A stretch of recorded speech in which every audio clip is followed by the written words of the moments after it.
Welcome to Madrid.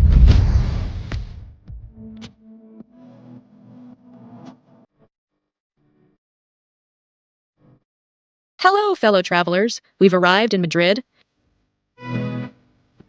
This Spain video guide left out the Madrid itinerary. We'll do a tour divided into 3 days, but you can easily adapt it to 2. Shall we start? Welcome to Madrid.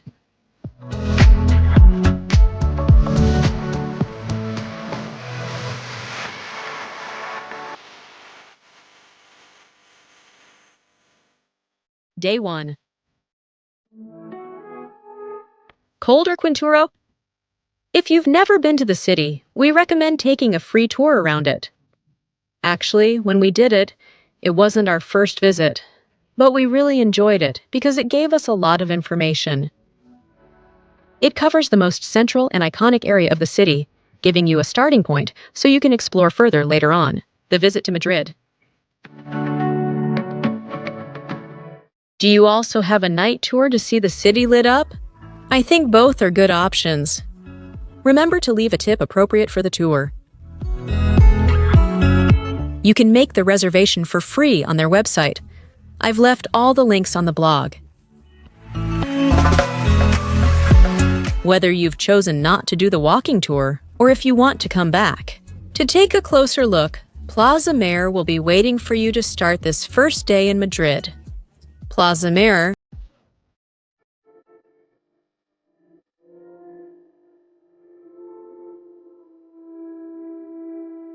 Take a closer look at it. With the statue of Felipe III in the middle, the galleries with bars and shops all around, Plaza Mayor shows all its charm to welcome the tourists who arrive.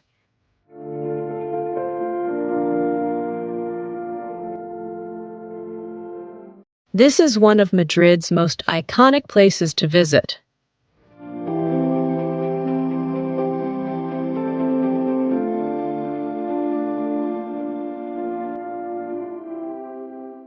For centuries, it has hosted celebrations, beatifications, coronations, and other events.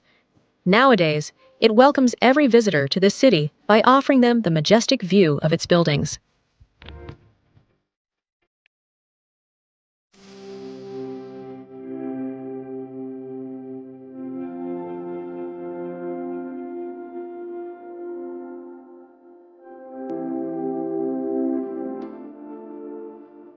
A key fact for travelers. There is a tourist office there where they provide very good information about the city.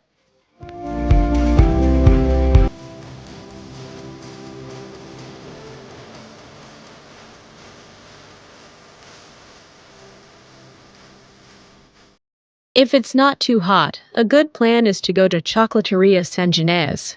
It's just a few steps away and open. With very long opening hours, you can enjoy some churros with chocolate, as well as the charm of the place. San Miguel Market is next.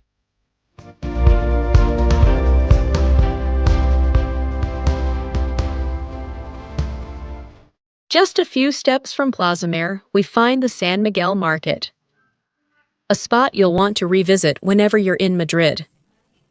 San Miguel Market. Market.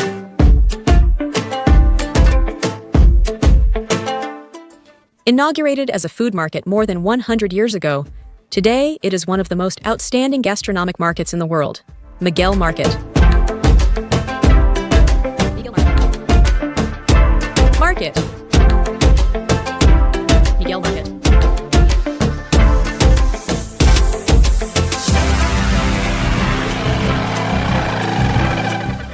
In it, you'll find all kinds of bites, from Iberian ham, seafood, or fruits that you'll surely want to try. The prices might be a bit higher than in other places, but it's a classic and unmissable stop if you're in the Spanish city.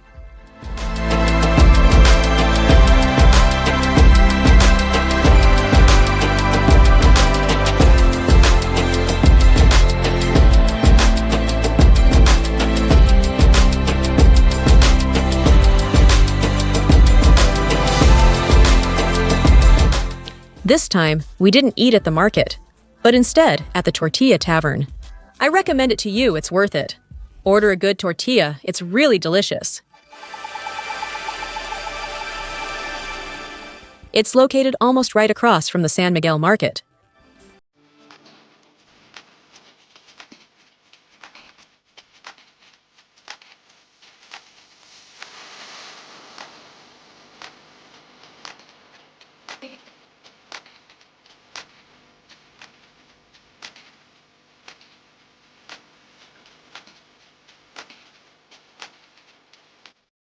Our steps will take us to the Almudena Cathedral. Almudena Cathedral and Royal Palace. It was built from the late 19th century to the 20th century and was consecrated in 1993 by Pope John Paul II. Entrance to the cathedral is free, and access to the museum and the dome costs €7.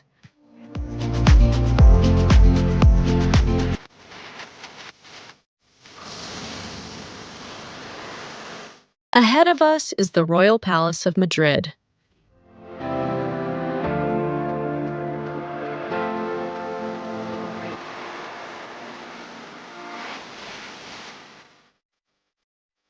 Built in the 18th century, it's the official residence of Spain's kings.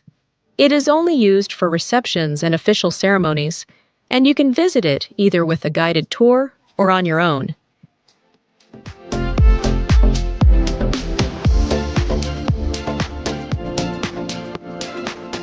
It's a tour I recommend you take. I really enjoyed it. The entrance fee is €12 for a self-guided visit. On the blog, I'll leave a link for information about the guided tour.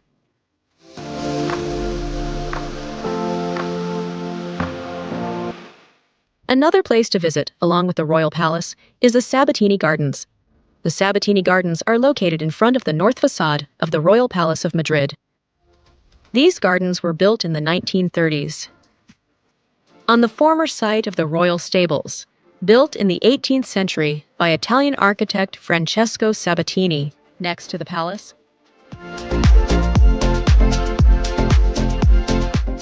On our walk, we will then pass by the Royal Theatre of Madrid. The Royal Theatre, Madrid's opera house, stands in Plaza de Oriente across from the Royal Palace. Construction began in 1818, and it was inaugurated in 1850.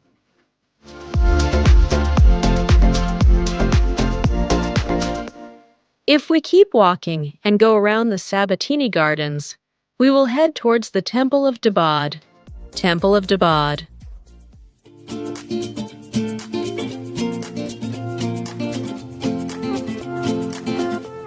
The Temple of Dabad was gifted to Spain by Egypt in 1968 as thanks for Spain's help saving Nubia's temples, mainly the Abu Simbel Temple, which was in danger of disappearing due to the construction of the Aswan Dam. Can you go inside? The visit is free. Today, we finish the walk of this first day at Plaza de España. Plaza de España is a large gardened area in the city of Madrid, in the Argüelles neighborhood. At its center stands a large fountain honoring Miguel de Cervantes. It serves as a connecting axis, joining Gran Via with Princesa Street. We could have started the tour here instead of ending it, but as we always say, this is just one of the many ways we can plan an itinerary through the city, and all of them will surely be good, considering that we'll all be staying in different areas. Here's a map with the places we visited on this first day. As you can see, they're very close to each other, so we covered them by walking. Subscribe to the channel. Day 2. 3. Puerta del Sol. Day 4. Is this our first stop on the itinerary for the second day in Madrid? Although we chose to do it on the second day, it's also a very good option for the first day. Whether you got off the metro here, or once you've dropped off your luggage and want to start at an iconic place in Madrid, your steps will lead you to Puerta del Sol.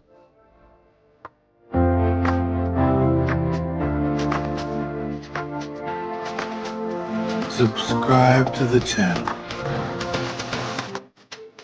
We're at kilometer zero for all Spanish routes, and it's one of the most famous squares in the country, a meeting place for locals and tourists.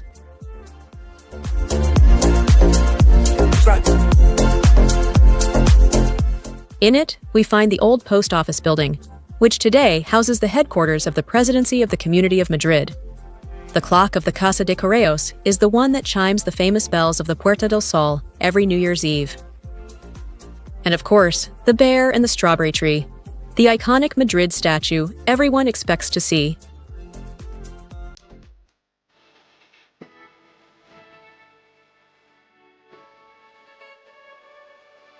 Great. Avenue.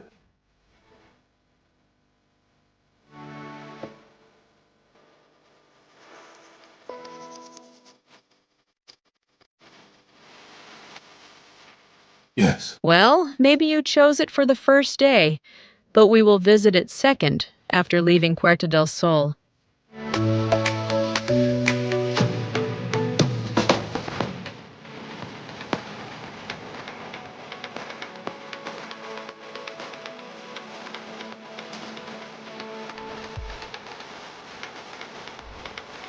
From Alcalá Street to Plaza España, this avenue stretches out, which was built at the beginning of the 20th century. Here we find cinemas, theaters, shops, and stately buildings, always bustling with lively activity.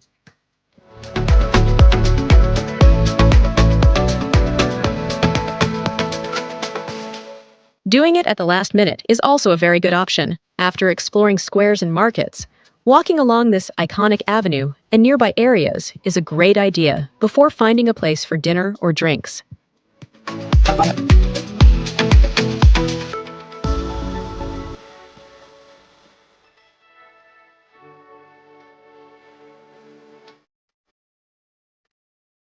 Let me tell you that every time we've been in Madrid, we've chosen to stay near Gran Via, around Plaza del Callao. Via.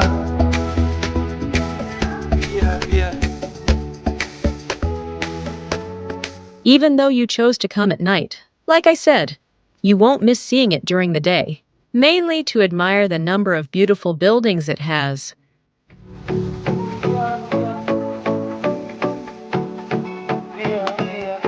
Gran Via.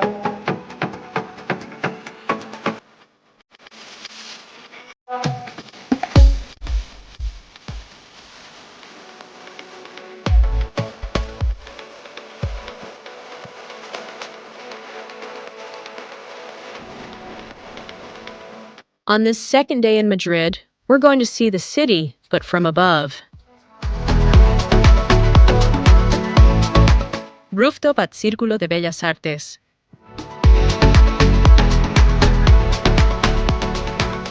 Madrid has several viewpoints we'll visit later, such as Palacio Cibeles and Mirador de Moncloa. But the rooftop of the Círculo de Bellas Artes is the one chosen because it's close to all the places we're visiting.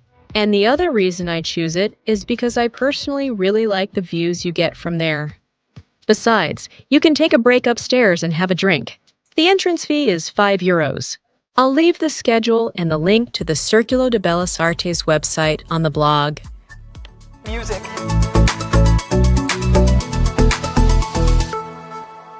Fountain and Cibeles Palace.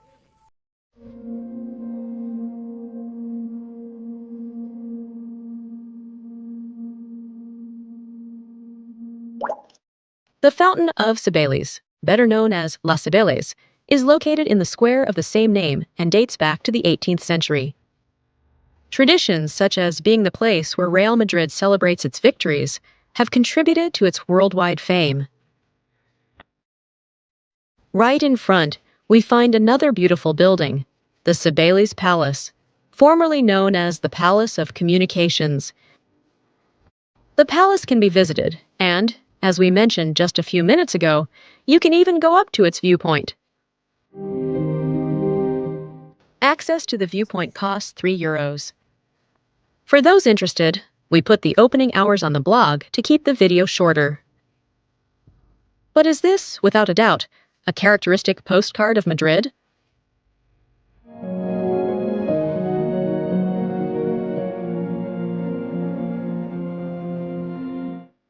Neptune is one of the most beautiful and majestic fountains in Madrid. Atletico de Madrid fans celebrate wins at the Plaza of the Sea God. Just as we mentioned a few seconds ago, Real Madrid celebrates at Cibeles. Neptune Square occupies a central place on the Paseo del Prado, and there you can find the Westin Palace Hotel and the Mandarin Oriental Ritz, two of the most historic hotels in Madrid.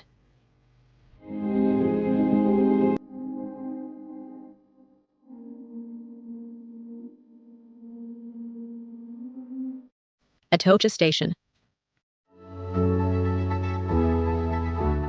Atocha Station is a railway complex located near the Plaza del Emperador Carlos V. It serves as a railway hub, making it the station with the highest passenger traffic in the country. Its interior is beautiful, with a large garden area. You might go there if you have to take a train to another part of Spain, but if not, try to stop by and you'll see a very beautiful station.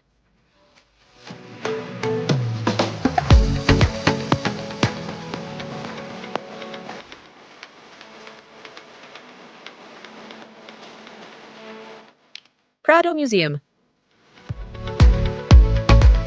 The almost essential visit in Madrid, if you like art, is the Prado Museum.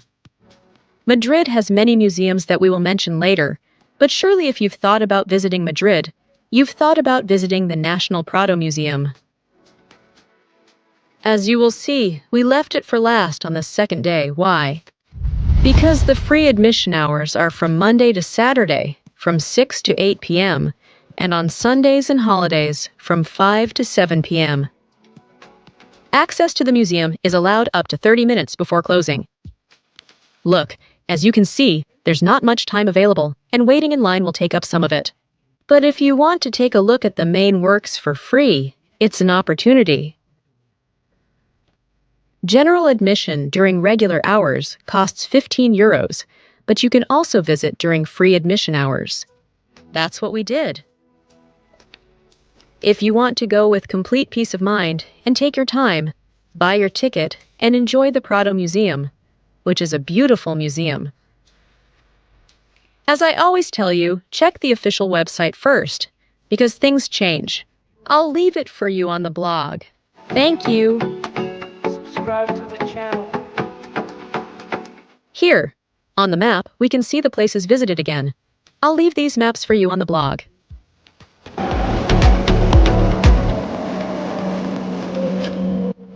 Day 3.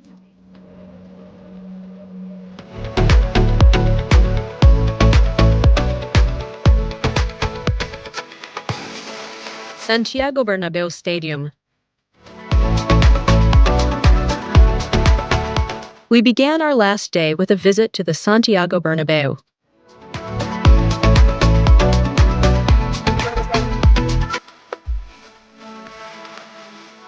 Bernabéu Stadium.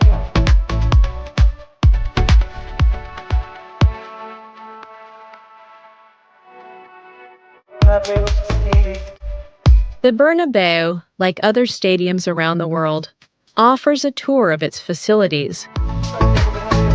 Whether you're a fan or not, it can be an interesting visit.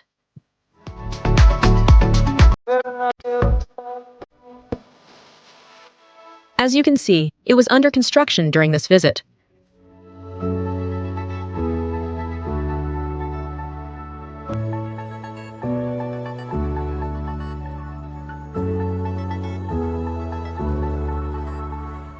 The entrance fee is €15, although at least right now, you can get it online on the official website for €12.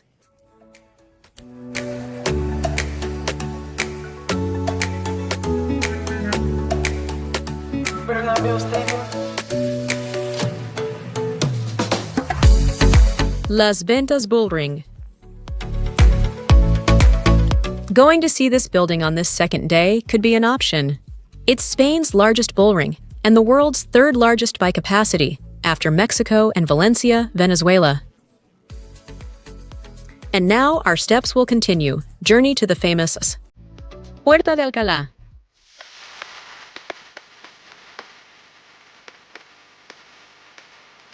The Puerta de Alcalá is one of the 5 old royal gates that gave access to the city. Ordered by Charles III, it replaced an earlier one from the 16th century. This monumental gate, inaugurated in 1778, is located next to Retiro Park, and important streets such as Alcalá, Alfonso XII, and Serrano converge there. And it is one of the most recognized tourist spots in Madrid.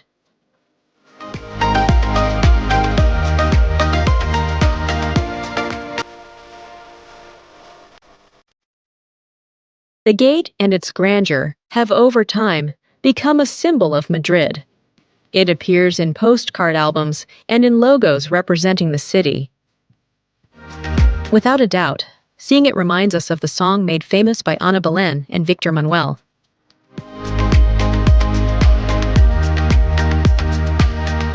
Although on day 2 of our tour, we were very close to visit this gate, we saved it for today because we wanted to have plenty of time for our next visit as well.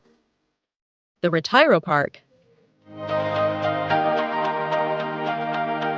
We arrived at the Retiro Park.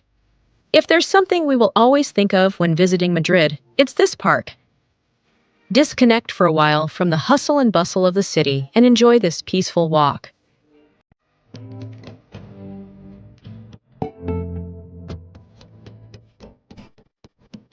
The Retiro Park, or Parque del Buen Retiro, is popularly known as El Retiro. It is a historic garden and public park.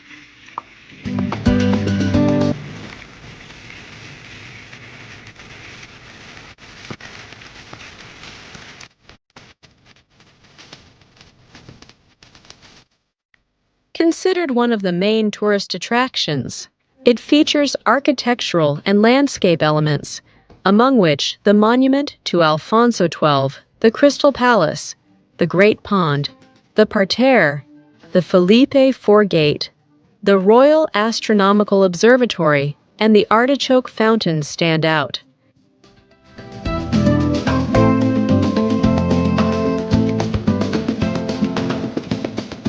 It was built in the first half of the 17th century as part of the landscaping project developed for the Buen Retiro Palace for the enjoyment of King Felipe IV. It opened as a public park in 1868. El Retiro is one of the main parks in Madrid and the favorite among locals and tourists.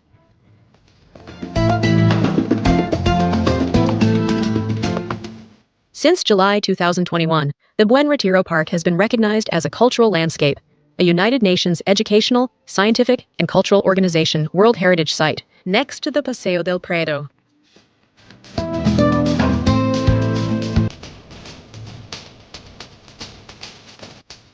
It has many points of interest to explore. In it, as we were saying, we can highlight the pond, the Alfonso XII Monument, the Crystal Palace, or the Walk of the Statues.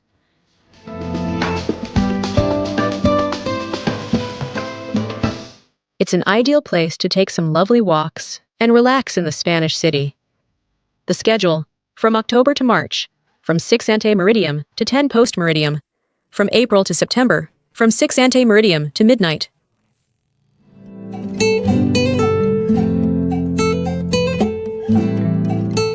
Puerta de Toledo. We were talking about how Madrid had 5 gates to enter the city. Now we will go through the Puerta de Toledo, which is one of them. It was the final monumental gate built in Madrid's old enclosure. It was built between 1813 and 1827 and was restored by the Madrid City Council in 1995.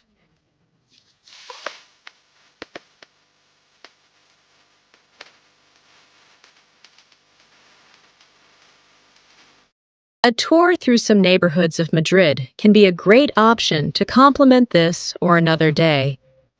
If you prefer not to go alone, there are free tours in Chueca, Malasaña, Lavapiés, La Latina, and the Barrio de las Letras.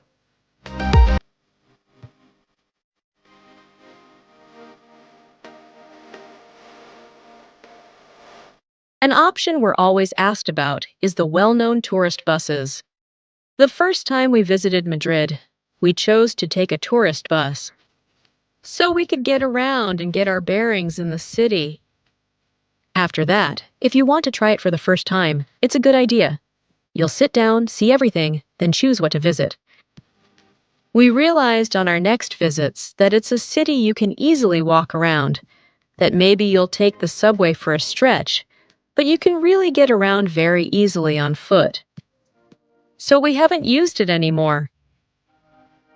But it's a good option if you don't know the city yet, if you're going without much of an itinerary.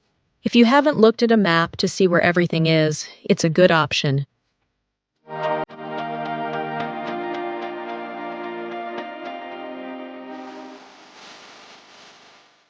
Now let's go to our last stop in the city. Monclo Lighthouse, the Monclo Lighthouse. It's a 110-meter-high lighting tower, built in 1992, the year the city was designated European Capital of Culture. The panoramic elevator travels 92 meters to take us up to the grand viewpoint of the Moncloa Lighthouse. This may not be a very common visit for tourists, but it's another option to see Madrid from above. General admission is €4 open, Tuesday to Sunday, 9:30, onto Meridium, 8 post Meridium. The last entry is at 7:30 post Meridium. This information is available on the blog, as well as all the places we visited in this video, including maps with the routes we took. On top of all this, we could add a number of museums. Madrid has a significant number of museums. It's highly recommended to visit them.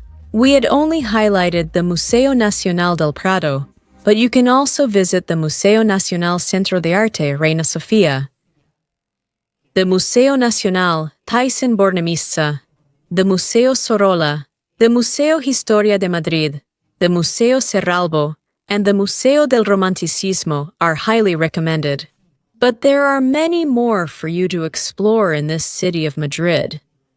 On the blog, I've included a section where you can find the variety of museums available, along with ticket prices, opening hours, and their locations. Subscribe.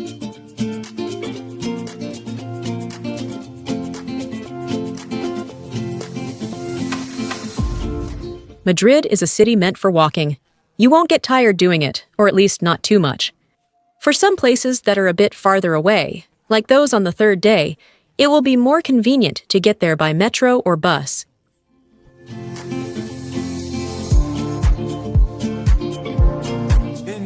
Regarding accommodation, on the blog, I'm leaving you some of the options we've used during our visits. But there are plenty of options, both hostels and hotels, so you can search and find a good price. Travel companions. Has this been a sightseeing tour around the city of Madrid? This is generally what people who come from outside Spain and want to get to know this Spanish capital will see.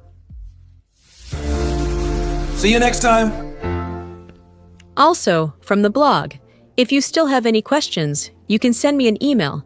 There you will find a section where you can do so. And I will reply if I know the information. If not, I will refer you to a website or somewhere you can find it. I created a PDF with the main places we discussed, so you can save the info or find extra tips. If you want that, please request it by email, either from the same one or from the blog. Travel companions, that's it for today's video. If you liked the video and found it helpful, don't forget to subscribe, give it a like, and share it with other travelers who enjoy creating their own itineraries. Until our next video, when we ask you, are you planning a trip? Subscribe to the channel. Subscribe to the channel.